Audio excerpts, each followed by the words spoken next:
Look at that. Just look at it. A trellis absolutely sagging under the weight of green beans. Hundreds of them, dangling like green fingers, so thick you can barely see the leaves behind them. I am talking about a wall of beans, the kind of harvest that makes you call your neighbors and say, please, for the love of everything, come take some of these off my hands. And the plant right next to it. Same variety, same soil, same sun, same water, same everything I could control. Maybe 12 pods on the whole thing, and half of those were curled and tough and leathery. The kind of beans you chew, and eventually just swallow because you feel guilty spitting them out. I stared at those two plants for a good 20 minutes last July, coffee going cold in my hand, just walking back and forth between them like I was investigating a crime scene. And somewhere in that 20 minutes, I finally understood something that had been frustrating me for years, something that had me questioning whether I even knew how to garden at all. The difference was not luck. It was not some secret fertilizer, or a magic compost tea, or any of the 100 things I had tried over the years. It was one single mistake I had been making over and over again, a mistake that nearly every gardener I know makes without ever realizing they are making it. And once I fixed it, once I really understood what green beans are actually asking for, the harvest changed completely. I went from picking a sad little handful every few days, just enough to garnish a salad, to filling a colander every single morning. A colander that overflowed. A colander that required me to buy a second colander. This year, after a lot of reflection and a lot of notes scrawled in a beat-up garden journal, I counted 6 distinct mistakes that hold people back. 6 specific things that separate the 12-pod plant from the avalanche. And I want to walk you through every single one of them, slowly and carefully, because if I had known these 15 years ago, I would have saved myself an enormous amount of frustration and wasted garden space, and those quiet moments of standing in the garden feeling like a complete failure. The thing that gets me every time I think about this is how simple green beans are supposed to be. Every seed catalog, every gardening book with its cheerful cover photos, every well-meaning friend who has been gardening for 2 seasons and now dispenses advice like a sage, they all tell you the same thing. Green beans are the beginner crop. They are the one thing you cannot possibly mess up. They are the confidence builder. Just push a seed in the ground, they say, and stand back. Give them a little water, a little sun, and they will reward you with more beans than you can handle. And for some people, some blessed, maddening people, that actually works. They get the avalanche on their first try.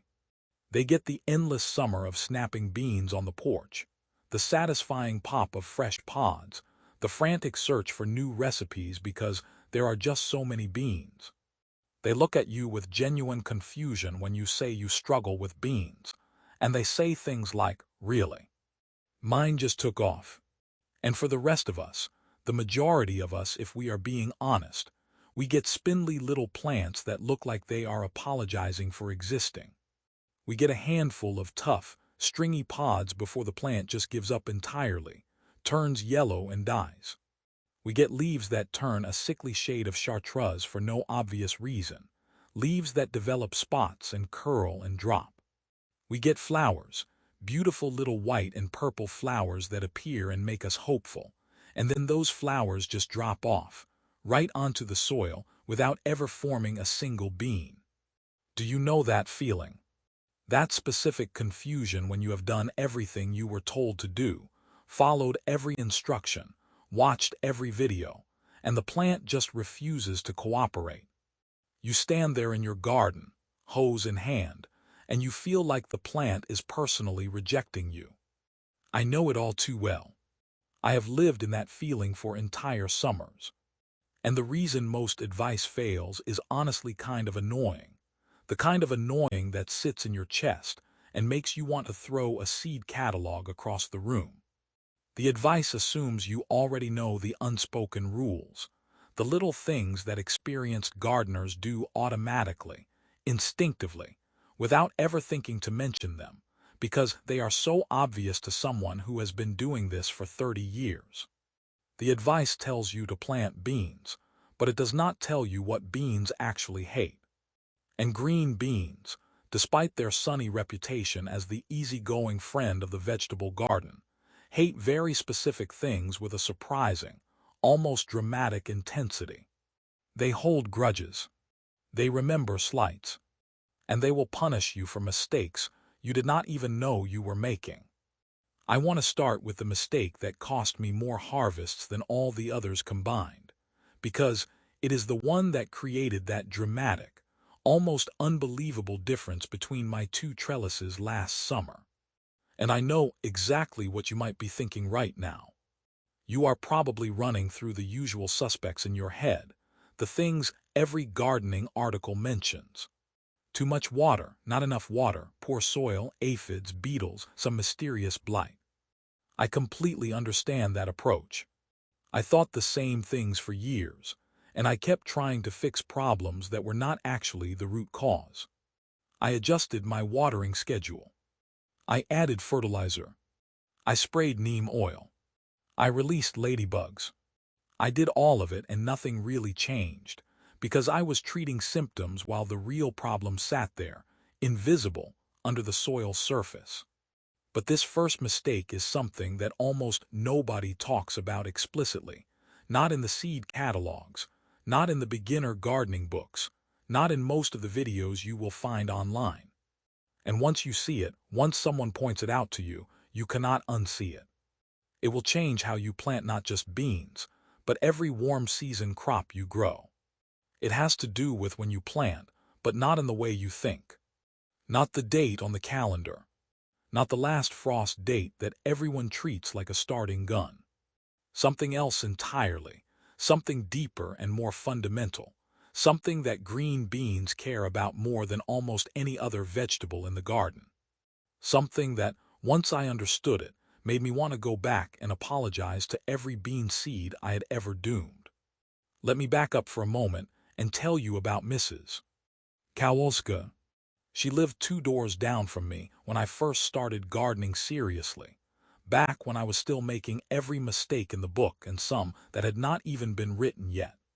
She was in her late 70s then, a Polish immigrant who had been growing food since she was a child, first on her family's farm outside Krakow, then in a small suburban backyard in New Jersey that she transformed into something that looked like a botanical garden crossed with a working farm. Her vegetable patch was the kind of thing that made you want to quit your own garden in shame and take up a different hobby entirely, something with less visible failure, like stamp collecting. Perfect rows, straight as a ruler, without a single string line in sight because she just had the eye for it. Plants so healthy they almost looked fake, like someone had manufactured them in a factory and stuck them in the ground. Deep green leaves without a spot, or a yellow edge anywhere. And her green beans, every single year, were spectacular. I am talking about plants that climbed 8 feet high and produced so many beans that she would set up a little table at the end of her driveway with a hand-lettered sign that just said beans, $2 a bag, honor system. And people would stop. They would pull over in their cars and buy beans from this tiny woman with her silver hair pulled back in a kerchief. Meanwhile, I would be out there wrestling with aphids and yellow leaves and plants that just sat there, stunted and sad, producing nothing. I would watch her filling basket after basket without breaking a sweat, moving through her garden with this calm, unhurried efficiency that I envied more than I can express. For years, I assumed she just had better soil or some magic compost recipe that she guarded like a state secret. I would ask her casually, trying not to sound desperate, what her secret was. And she would just smile, this little knowing smile, and say something vague about paying attention. Pay attention to the plants, she would say. They tell you what they need. And I would nod and smile back and walk away thinking, that is the least helpful advice I have ever received. What does that even mean? What am I supposed to be paying attention to? The plants were not talking to me. They were just dying, silently and mysteriously. Then one spring, about 4 years ago, I happened to be walking past her garden in late April. It was one of those days that looks warm but is not, sunny, but with a bite in the air that reminds you winter just left. She was out there with a soil thermometer. Not a fancy digital one with a probe and a screen, just an old-fashioned metal dial thermometer with a stem, the kind that looks like it came from a farm supply catalog in 1962. She was taking the temperature of her beds, pushing that probe into the soil in different spots, writing numbers in a little spiral notebook with a stub of a pencil, and shaking her head. She saw me watching from the sidewalk and waved me over with that same little smile. The soil was still too cold, she said. 52 degrees. She showed me the dial as if I needed proof. She would not even think about planting beans until it hit 60, she said. 60 degrees, minimum, measured first thing in the morning, not in the afternoon when the sun had been warming the surface all day. Morning is the honest temperature, she said. Afternoon lies. And suddenly, standing there in her driveway with the smell of damp spring soil in the air, so many of my failures made sense. It was like someone had turned on a light in a room I did not even know was dark. I had been planting by the calendar, by the seed packet, by the frost date, and I had never once thought about what was happening under the surface. Here is what I had been doing wrong for over a decade. I was planting my green beans according to the calendar, not according to the soil. The seed packet says plant after last frost, so I would wait for that date, circle it on the calendar, and the day after, I would be out there with my hoe and my seeds, digging a little trench and pushing the seeds in with the optimism of someone who believes that following instructions is enough. Sometimes it worked. Some years, by pure dumb luck, the spring was warm and the soil was warm and the beans came up, and I thought I knew what I was doing. Other years, most years, it did not work, and I never connected the failure to the soil temperature. I blamed the seed quality. I blamed the weather. I blamed myself. But green beans are not like peas or spinach or kale. They are not cool weather crops that can shrug off a chilly spring, that can sit in cold soil and wait patiently for conditions to improve. Green bean seeds are tropical seeds. Their ancestors grew in warm earth, in places where the soil never gets cold. And when you put a green bean seed in soil that is below 60 degrees Fahrenheit, bad things happen. The seed will rot. Not always, not every single seed in the row, but often enough to ruin your germination rate and leave you with gaps and thin spots. The seed coat absorbs water from the cold soil, and without warmth to trigger germination, that water just sits there, inviting fungi and bacteria. The seed becomes a little underground buffet for every pathogen in the soil. And even if the seed does not rot, even if it survives the cold, it will just sit there, dormant, waiting for warmth, while underground pests have all the time in the world to find it and eat it. Wireworms, cutworms, seed corn maggots, all of them are active in cool spring soil, and a dormant bean seed is an easy target. The seeds that do eventually emerge, once the soil finally warms up, emerge weak and stressed. They have spent their stored energy just surviving, just holding on, and they have nothing left for vigorous growth. A stressed bean plant never fully recovers. It will produce something, probably, if you are lucky, but it will produce like my sad little trellis with 12 pods. It will never be the avalanche. It will never be the plant that makes you call your neighbors in a panic. The soil temperature thing is so obvious once you hear it. It is so simple, so intuitive, so grounded in basic biology. And yet I gardened for 15 years before anyone told me directly. 15 years of failed bean crops, of replanting, of wondering what I was doing wrong. The old-timers knew it. Farmers have known it for generations. Every commercial grower monitors soil temperature as a matter of course. But somewhere along the way, as backyard gardening became more about cute raised beds and Pinterest photos, and less about actual agricultural knowledge, The soil thermometer got forgotten. We replaced it with frost dates, which are useful but incomplete. Frost dates tell you when the air is warm enough to not kill a seedling that has already emerged. They do not tell you when the soil is warm enough to wake up a seed and give it the start it needs. And green bean seeds are particularly demanding about this, more demanding than tomatoes, more demanding than peppers, more demanding than almost anything else you will plant. 60 degrees Fahrenheit is the bare minimum for decent germination, and decent is not what you want. You want excellent. 65 to 70 degrees is ideal, the range where bean seeds germinate quickly and uniformly, and put out strong, healthy roots from day one. If you push a bean seed into 55-degree soil, you are rolling dice, and the house usually wins. The house always wins in the long run. And every spring, gardeners all over the country roll those dice, and then wonder why their beans failed. So that is mistake number one, the big one, the one that changed everything for me and turned me from a bean failure into someone who gives beans away by the armload. Planting in soil that is too cold. The fix is almost absurdly simple, the kind of simple that makes you angry you did not think of it yourself. Buy a soil thermometer.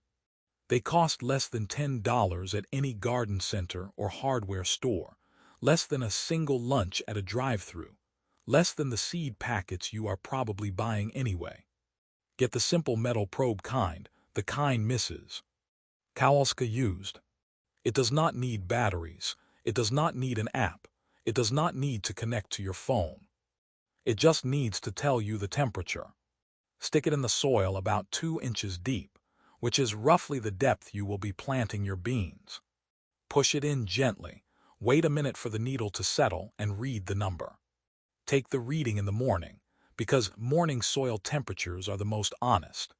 The sun has not been beating on the soil surface all day, warming the top inch while the deeper soil stays cold. Morning tells you what the seed will actually experience when it is sitting there in the dark, trying to decide whether to wake up. If the reading is below 60, wait. That is the whole instruction. Wait. Wait a week and check again. Wait 2 weeks if you have to. Wait 3 weeks if spring is being stubborn. The calendar does not care about your impatience, and neither do the beans. They will not reward you for jumping the gun. They will not give you extra credit for planting early. They will just sit there and rot or struggle, or produce 12 pods and call it a season. I have learned to use that waiting period, that enforced patience, to prepare my beds more thoroughly, to pull the early weeds, to watch the weather and plan my trellises. Which brings me to the second mistake, one that is almost as common and almost as destructive, and one that took me almost as long to figure out. The second mistake is planting green beans in soil that is too rich. I know that sounds backwards, like I am telling you to do the opposite of everything you have ever learned about gardening. We are all taught that rich soil is the goal, that more compost is always better, that fertility equals success, that you should build your soil into this dark, crumbly, nutrient-dense paradise. And for most vegetables, that is absolutely true. Tomatoes will take all the compost you can give them, and then ask for more. They are heavy feeders, gluttons for nitrogen, and they will reward rich soil with vines that take over your garden and fruit that breaks the branches. Squash will grow in a pile of pure manure and thank you for it, producing leaves the size of umbrellas. Corn will suck every nutrient out of the soil and leave it depleted. But green beans are legumes, and legumes play by completely different rules. They have a relationship, a partnership, with a specific type of soil bacteria called rhizobia. These bacteria live in nodules on the bean plant's roots, little pinkish lumps that you can see if you pull up a plant and look closely. And these bacteria take nitrogen from the air, from the atmosphere that fills the spaces between soil particles, and convert it into a form the plant can use. It is a partnership, a trade deal millions of years old. The plant feeds the bacteria with sugars from photosynthesis, Carbohydrates it makes from sunlight, and the bacteria feed the plant with nitrogen, the element that makes leaves green and growth possible. It is elegant and ancient, and it works beautifully, as long as you do not interfere with it. When you plant beans in soil that is already loaded with nitrogen, from fresh manure or heavy compost or synthetic fertilizer or fish emulsion, or any of the dozens of products marketed to make your garden more productive, you break that partnership. You short-circuit it. The plant gets lazy. Why would it bother supporting a colony of nitrogen-fixing bacteria, expending energy and sugar to feed them, when there is free nitrogen everywhere in the soil, just sitting there waiting to be absorbed? It would not. It is not stupid. It stops feeding the bacteria, the nodules on the roots shrink and die off or go dormant, and the plant puts all its energy into leaves. Huge, lush, dark green leaves, the kind of leaves that make you proud when you walk out to the garden. It looks fantastic. It looks like the picture in the seed catalog. You walk out to your garden and you see this gorgeous bean plant, chest-high and leafy and vibrant, and you think you have finally cracked the code. You have finally figured out how to grow beans. And then it flowers. Delicate little blooms appear, and you get excited because flowers mean beans.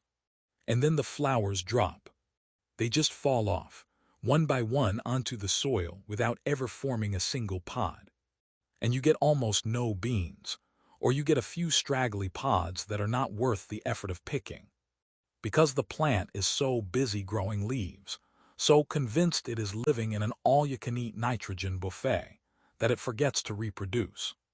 It has no biological incentive to set fruit when it thinks resources are unlimited, and it can just keep growing vegetatively forever. It is like a teenager who never moves out of the basement because the fridge is always full. I did this to myself for years. Years.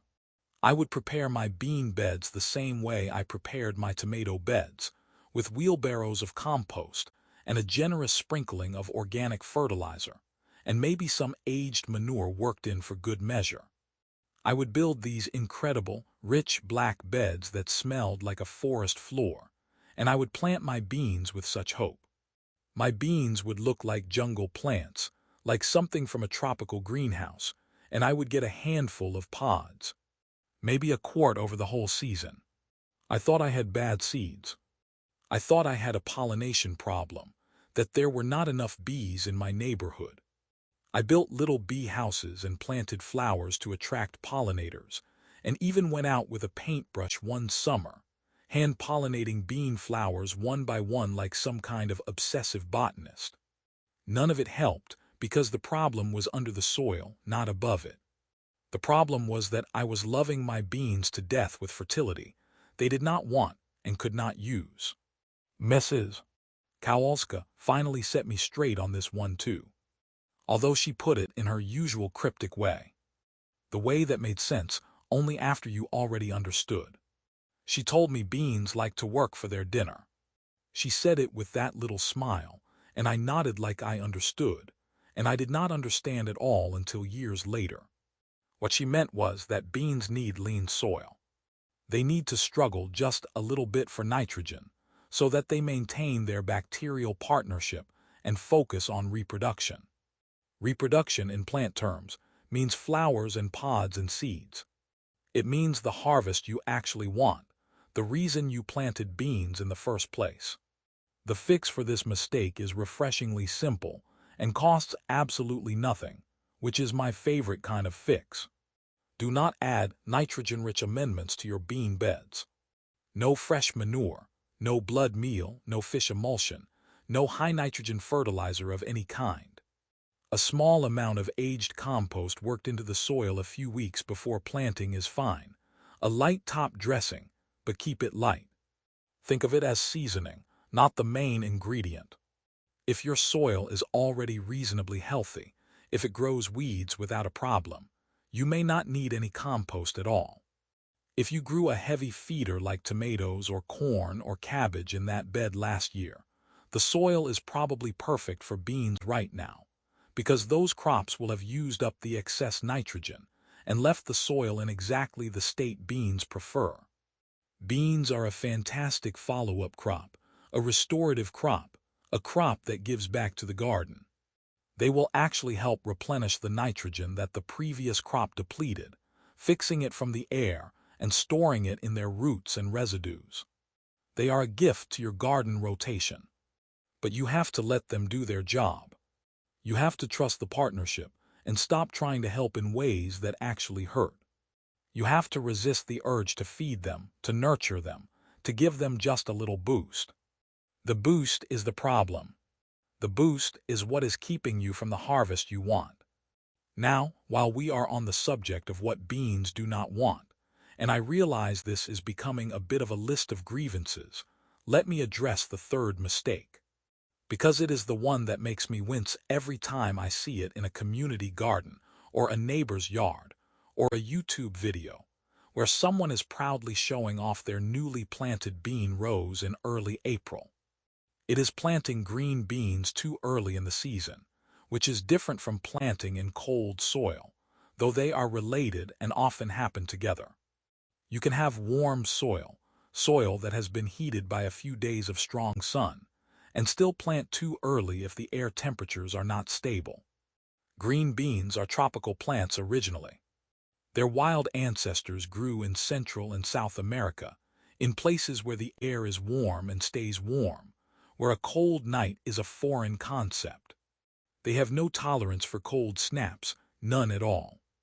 A night that drops into the 40s will not kill a mature bean plant outright, not usually, but it will stunt it. It will shock the plant, interrupt its growth processes, set it back by days or even weeks while it recovers. And a setback bean plant, a plant that has had to pause and regroup, is a reduced harvest waiting to happen. The plant has only so many days in its life cycle, only so many weeks of productive growth, and every day spent recovering from cold shock is a day not spent making beans. But the real danger with early planting, the thing that turns a minor setback into a total loss, is not the cold air by itself. It is the combination of warm soil and cold, wet weather. The warm soil triggers germination. The seed senses the temperature, wakes up, sends out a root, pushes a shoot toward the surface. You see the little seedlings emerge, and you feel that rush of satisfaction, that sense that spring has really begun. And then a cold, wet week moves in.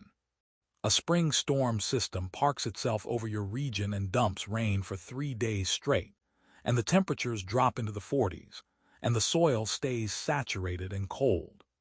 The little bean seedling, barely emerged, is suddenly fighting for its life. Damping off fungi activate in the cold, wet soil. Root rot sets in. Various blights and wilts find a stressed, vulnerable host. The seedling just keels over. You walk out to check your beans after the weather clears, and the row is half empty. The remaining seedlings are pale and sad, their leaves tinged with yellow, their stems thin and weak. And now you are replanting in a panic, scrambling to find more seeds, jamming them into the gaps, which puts you even further behind. The replanted seeds will come up late, and the whole season feels like a scramble, a desperate attempt to catch up to where you should have been all along.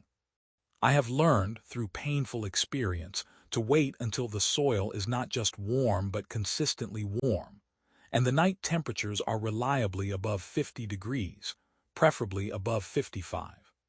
In my garden, in my climate, that usually means planting beans a full 2 to 3 weeks after my last frost date. That feels late when you are staring at seed packets in April. It feels like you are falling behind, like every other gardener is getting a head start while you are sitting on your hands. Every gardening instinct screams at you to get those seeds in the ground, to not waste a single day of the growing season. But beans grow fast. That is the thing you have to trust. A bean seed planted in warm soil, in warm air, will germinate in 5 to 7 days and grow like it is being paid by the inch.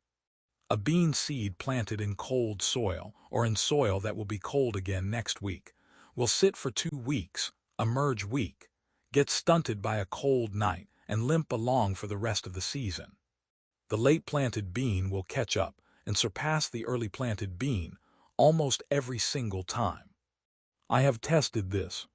I have planted beans on 3 different dates in the same spring, and the latest planting, the one I worried about, the one I almost did not bother with, produced the best plants and the biggest harvest, because it never experienced that stunting cold stress.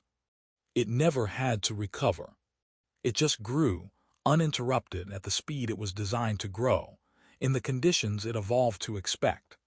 The fourth mistake is one that I made for years without even realizing it was a mistake, because it seems so logical, so efficient, so obviously the right thing to do. It is planting green beans too close together.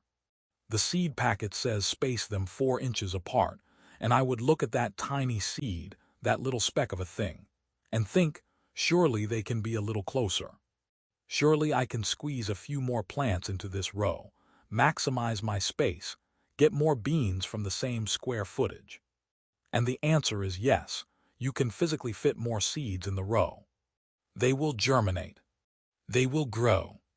They will even produce some beans, enough to make you think the strategy worked. But you are creating a problem that you cannot see until it is too late, a problem that builds slowly and then explodes all at once. You are creating a humidity trap. Green beans are susceptible to a whole host of fungal diseases: rust, powdery mildew, bacterial blight, and anthracnose white mold. The list is long and depressing, and the primary driver of every single one of these diseases is wet leaves that never dry out. Fungal spores need moisture to germinate. They need a film of water on the leaf surface, and they need that water to stay there for hours. When you plant beans too densely, the plants grow into each other. Their leaves overlap and interlock, and air cannot move through the row. The interior of the row becomes a stagnant, humid microclimate, a little pocket of tropical conditions, even if the rest of your garden is dry and breezy. After a rain or a heavy morning dew, the leaves in that dense planting stay wet for hours, sometimes all day. In still, humid conditions, that moisture just sits there, and fungal spores that were harmless on a dry leaf suddenly find perfect conditions to germinate and infect. The first sign is usually a few yellow spots on the lower leaves, easy to ignore, easy to attribute to old age or nutrient deficiency. Then the spots spread, turning brown or orange or powdery white. The leaves curl and drop, and the plant is suddenly spending all its energy fighting an infection instead of making beans. By the time you notice, by the time it is obvious enough that you cannot ignore it, the damage is done. The disease is established, and there is very little you can do to reverse it in the current season. You can spray fungicides, organic or otherwise, but you are managing a problem, not solving it. The harvest is already reduced. The spacing on the seed packet is not a suggestion born of seed company stinginess, some conspiracy to sell you fewer seeds. It is a calculation based on the mature size of the plant and its biological need for airflow and light penetration. Bush beans need that 4 to 6 inches between plants and 18 to 24 inches between rows. That is not arbitrary. That is the distance that allows air to move freely around each plant, that allows leaves to dry quickly after rain, that allows sunlight to reach the lower leaves and keep them healthy and productive. Pole beans need even more room because they are climbing, creating a vertical wall of foliage that can completely block air movement if the plants are too close. Give them space. I know it feels wasteful when you are looking at a bare bed in May, all that empty soil between the tiny seedlings. You want to fill every inch. You want to pack them in. But a single healthy bean plant with room to breathe, with good air circulation around every leaf, will outproduce 3 crowded, diseased plants every single time. I have tested this. I have run the numbers over multiple seasons. I have planted dense rows and spacious rows side by side, and the spacious rows always win. Space is an investment in plant health, and plant health is the only thing that pays out in pounds of beans. You cannot cheat the spacing and expect to get away with it. The fungus is waiting, and it is more patient than you are. The fifth mistake is related to the fourth, and it is something that pole bean growers in particular need to hear, because I see it constantly, and it breaks my heart a little every time. It is using the wrong support structure. I see it in community gardens, in backyard gardens, in the photos people post online with captions like, "First time growing pole beans, so excited." People plant pole beans and give them those flimsy little tomato cages, the three-ring kind that fold up flat for winter storage, the kind that cost $3 at the hardware store. Or they stick a few skinny bamboo poles in the ground, barely 6 inches deep, and tie them together at the top with a bit of twine and call it a day. And in May and June it looks fine. The beans are small, the foliage is light, the structure seems adequate. And then July comes. The beans have climbed to the top of their support, 6 feet up, and they have nowhere else to go. So they flop over, cascading back down, creating a tangled mess of vines that wrap around each other and around the support and around anything else they can reach. The interior of that tangle is a dark, humid nightmare where no light penetrates and no air moves. Or a summer thunderstorm rolls through, one of those sudden violent storms with wind and driving rain, and the whole structure just collapses. The poles pull out of the softened soil, the twine snaps, and your beautiful bean planting is suddenly a heap on the ground. Vines twisted and broken, pods crushed, the whole season's work ruined in 10 minutes. Pole beans are heavy. This is the thing that people do not appreciate until they have grown them successfully. A mature planting of pole beans, fully leafed out in midsummer and loaded with maturing pods, can weigh a surprising amount. 50 pounds, 80 pounds more. And all that weight is up high, catching the wind like a sail. Your support structure needs to be sturdy and tall.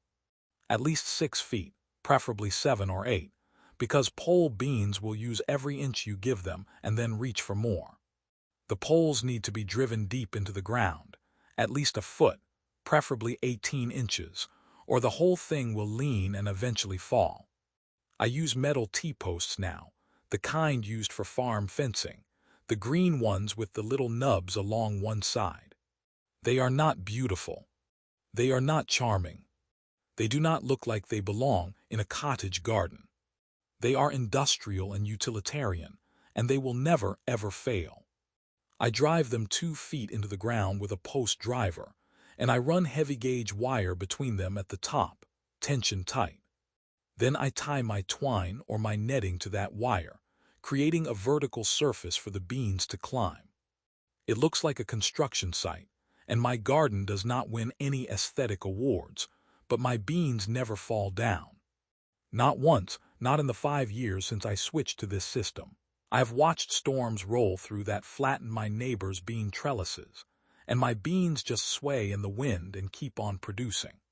If you want something prettier, something that looks like it belongs in a garden instead of a farm supply catalog, there are options. A sturdy wooden A-frame trellis works well, built from 2x2s or 2x4s, with cross pieces for stability. A teepee made of thick branches, 3 inches in diameter at the base, lashed together securely at the top with wire or strong rope, driven deep into the ground. But whatever you use, whatever material you choose, build it as if you expect a hurricane. Build it as if your entire harvest depends on it, because it does. Because one July afternoon, a storm will come, and your beans will be at their heaviest, their most vulnerable, and you will be very glad you overbuilt. Overbuilding is the one area of gardening where paranoia pays off, where excess is not wasteful but wise. Your future self, the one standing in the garden after the storm, will thank you. The sixth and final mistake is the one that surprises people the most when I mention it, because it seems completely counterintuitive, almost like I am making it up. It is watering green beans incorrectly, and specifically, watering them from above. I know what you are thinking. Rain falls from above. Nature waters from above. Every plant in the world gets rained on from above. What could possibly be wrong with a sprinkler or a watering can or a hose with a spray nozzle? And the answer once again is fungus. Every single drop of water that hits a bean leaf is an opportunity for fungal spores to germinate. Every wet leaf is a potential infection site. In nature, bean plants evolved in regions with distinct dry seasons and good air circulation, open savannas and forest edges where the wind moves constantly.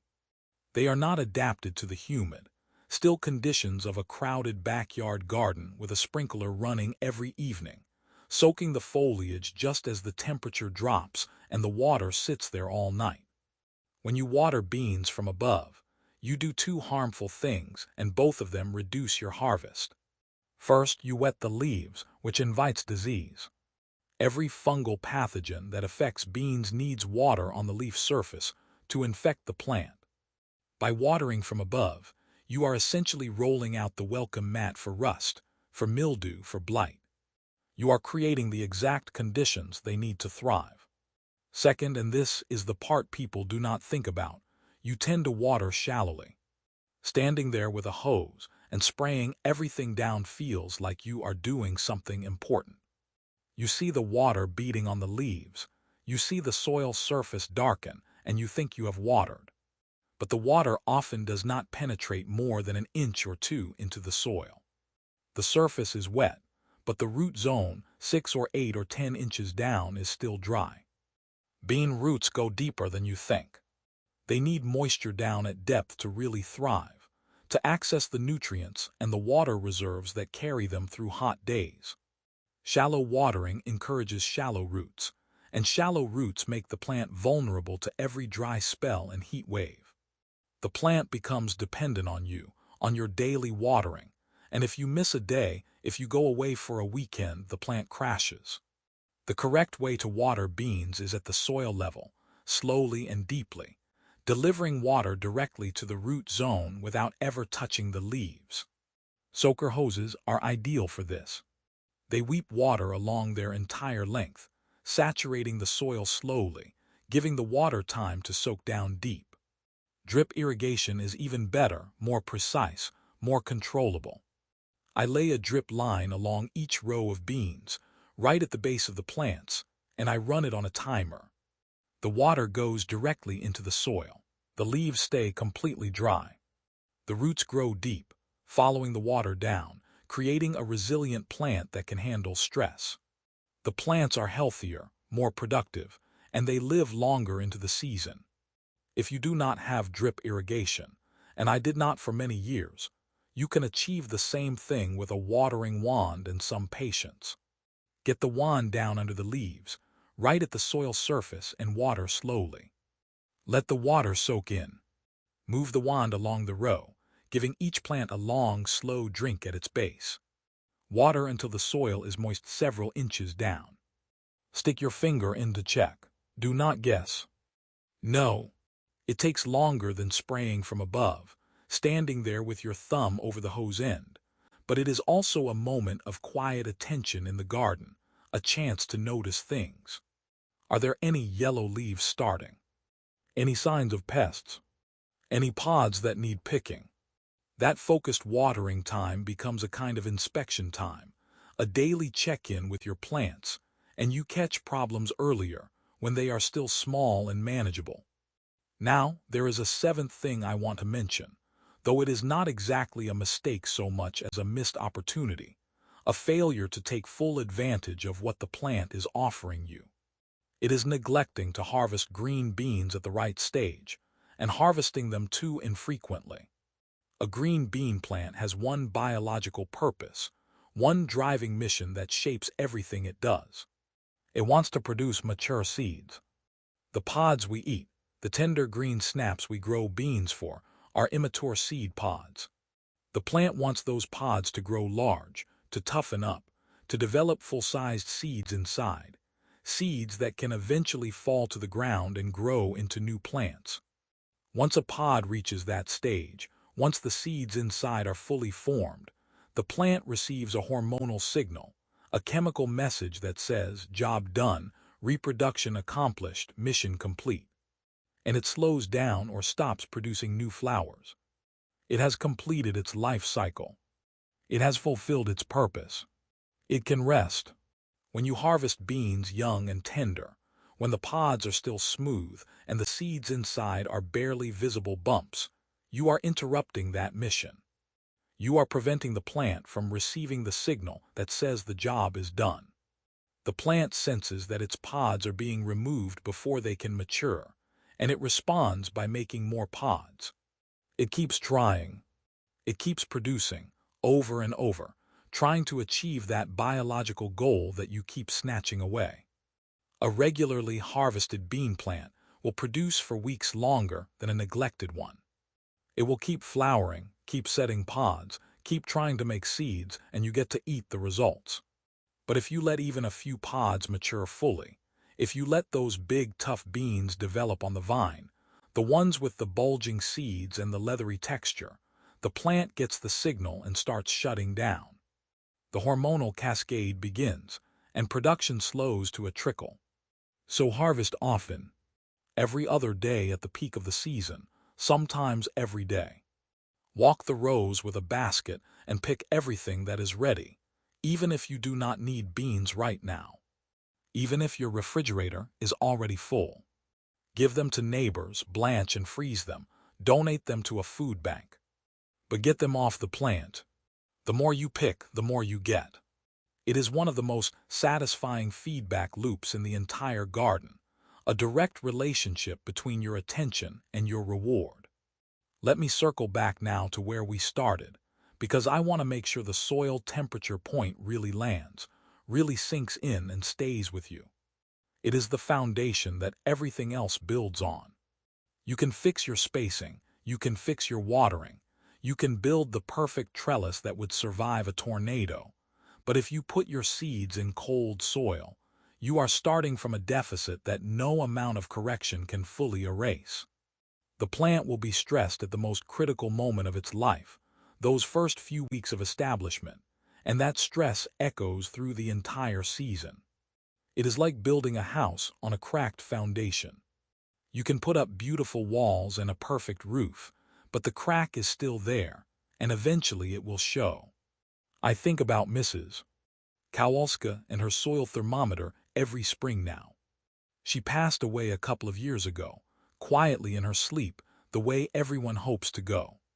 Her garden is someone else's now, and I do not know if they kept the beans going or if they ripped everything out and put in a lawn.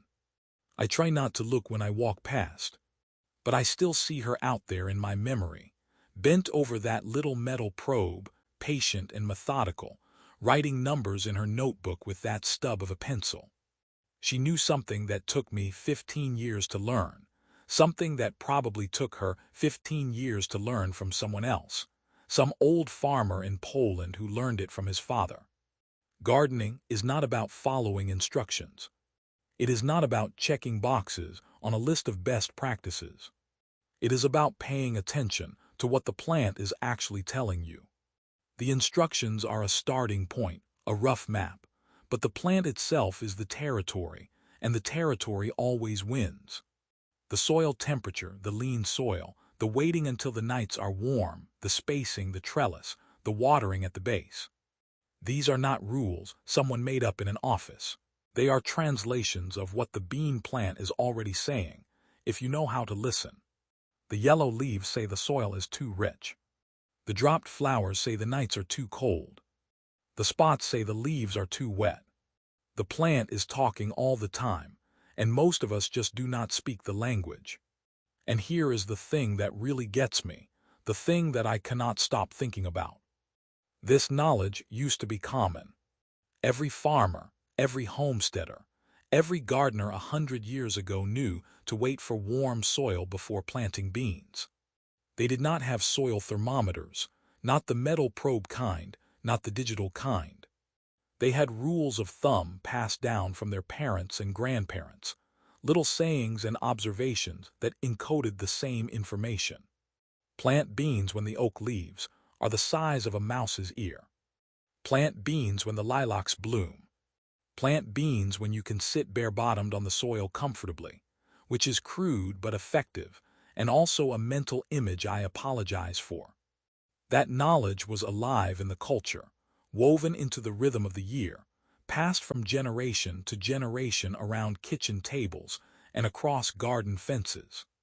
And somewhere in the last few generations, as we moved away from the land and then tried to move back to it through YouTube videos and glossy gardening books and social media posts, that thread got broken. The simple, essential, make-or-break details got lost in the noise of fertilizer schedules and raised bed kits and all the products someone wants to sell you. The knowledge that actually matters, the knowledge that costs nothing and cannot be packaged, got buried under a mountain of marketing. The solution is not a product. It is not a gadget or a subscription or a secret formula in a bottle. It is a $10 soil thermometer and the patience to use it. It is the willingness to give your beans lean soil and let them do the work they evolved to do, the work they have been doing for thousands of years without our help. It is building a trellis that can survive a storm and watering the soil, not the leaves. These things cost almost nothing. They require no special skills, no training, no certification. They just require someone to tell you, clearly and directly, without trying to sell you anything in the process. That is what I am trying to do here. That is the whole idea. So let me leave you with this. If you have struggled with green beans, if you have had seasons where you did everything right and still got nothing, if you have stood in your garden in August looking at yellow leaves and empty trellises and wondering what you did wrong, I want you to try one thing differently next spring. Just one. Wait until the soil is warm. Really warm, 65 degrees if you can manage it. Buy the thermometer, use it, trust it. Plant your seeds in soil that has not been heavily amended, soil that is a little lean, soil that makes the beans work for their dinner. Give them space, real space, enough room for air to move and leaves to dry. Water them at the base slowly and deeply, and keep the leaves dry. And then pick them constantly. Pick them before they think they are done. Pick them every morning with your coffee and every evening before dinner. I believe, hand on heart, that if you do these things, you will see a harvest that changes your understanding of what a green bean plant can do. You will see the avalanche. You will be the one setting up a little table at the end of the driveway with a hand-lettered sign. And once you see it, once you experience what beans are actually capable of, you will never go back to the old way.